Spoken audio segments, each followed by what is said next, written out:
CFNJ présente La vie dans la Naudière. L'Action communautaire autonome avec Hugo Valiquette. Salut Hugo! Allô Nicolas! Hey, c'est une grosse journée, grosse soirée pour l'Action communautaire autonome, pour toi et la Troquelle aussi, parce que dans le cadre de la campagne, c'est ça, l'ACA, vous débutez un tout nouveau projet avec nous ici à CFNJ. Ce soir, c'est la diffusion d'une émission de 60 minutes. C'est ça, l'ACA. Parle-nous un peu, d'ailleurs, de ce projet-là, de l'objectif, entre autres, de cette émission, Hugo. Ben oui, hey, c'est super excitant, Nicolas. Pour vrai, on est très content de commencer l'émission C'est ça l'ACA. En fait, pour expliquer, c'est que les organismes communautaires autonomes ont lancé en septembre une grande campagne qui s'appelle C'est ça l'ACA. Puis il y a vraiment deux volets à cette campagne-là. Il y a tout le volet de mobilisation qu'on a souvent parlé ensemble dans les dernières chroniques, mais il y a tout un volet du rayonnement de l'action communautaire autonome. Dans la prochaine année, là, on veut vraiment rendre visible, accessible l'action communautaire autonome. Puis pour ça, faut parler à d'autres mondes, pas parler à juste ceux qui connaissent déjà l'action communautaire autonome ou les personnes qui nous connaissent déjà. Et pour ça, on a commencé en avril les chroniques de l'ACA, toi et moi.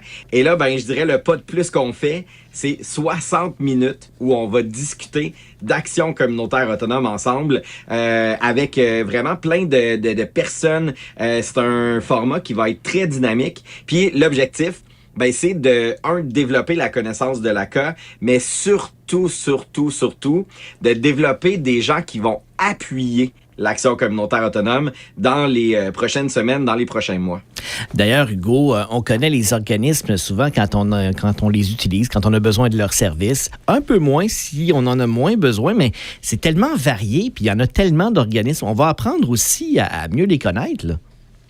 Oui, c'est vraiment ça le but de l'émission, parce que d'emblée, là, je veux te dire que même si les gens connaissent pas nécessairement les organismes communautaires, il y a quand même 100 000 personnes qui franchissent les portes des organismes à chaque année, juste ici dans notre région.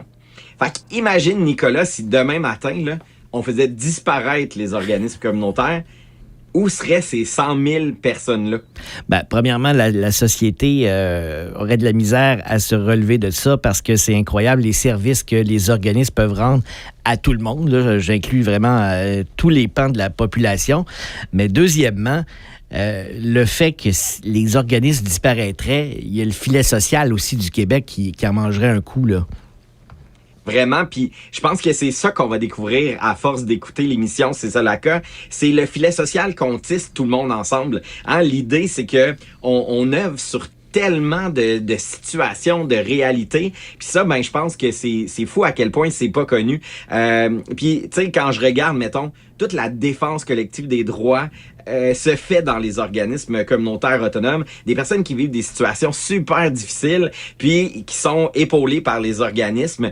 Si on pense à la prévention, tout ce qui se fait, puis j'en parlais récemment, mais le gouvernement est chanceux d'avoir les organismes communautaires parce que on a chiffré, grâce à l'IRIS, que à chaque dollar qui est investi dans le communautaire, c'est 12 $ qui est économisé par le réseau public parce qu'on fait de la prévention.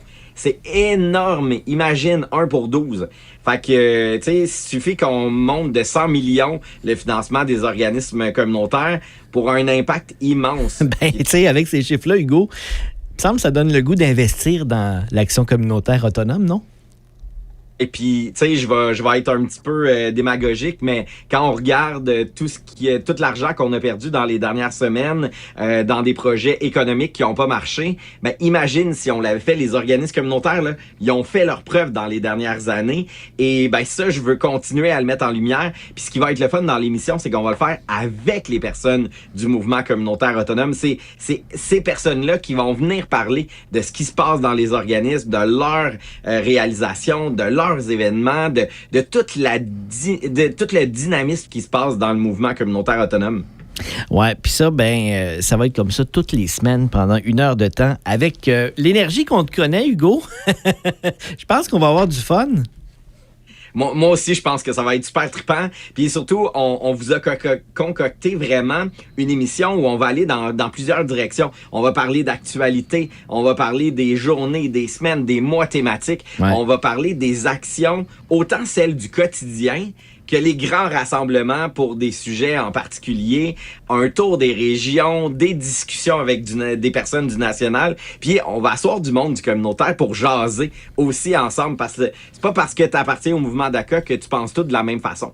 Fait qu'on va avoir ce genre de jase-là. Puis Nicolas, c'est super important de vous dire un grand merci à CFNJ, de nous accueillir dans votre programmation, parce que ça, c'est un choix que CFNJ a fait, mais c'est une contribution incroyable dans le rayonnement qu'on va pouvoir donner à l'action communautaire autonome ensemble. Ben, ça fait partie de la mission de cette station que vous écoutez, puis je pense que le choix a été facile à faire, mon cher Hugo. Ce soir, on s'attend à quoi là, pour la première à 22h?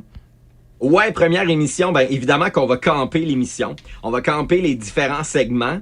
Je vais vous présenter mes premières collaboratrices, mes premiers collaborateurs.